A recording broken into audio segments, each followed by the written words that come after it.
tayo mga ba kasi wala tayong pasok ngayong gabi. Kinancel ni Awin yung pasok namin.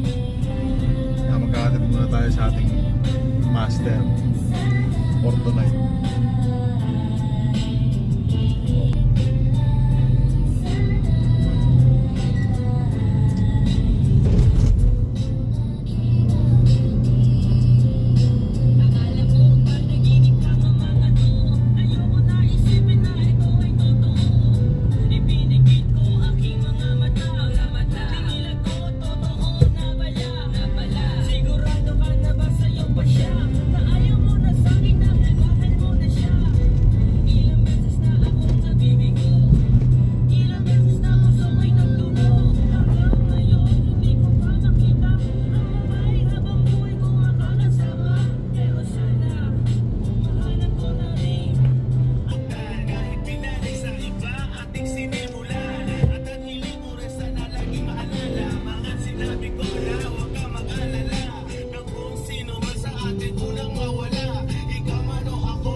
Bumalik ako. Dito na ako nun eh. Oo.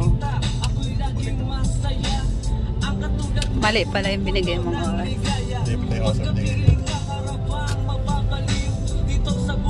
Sabi mo yung driver dito.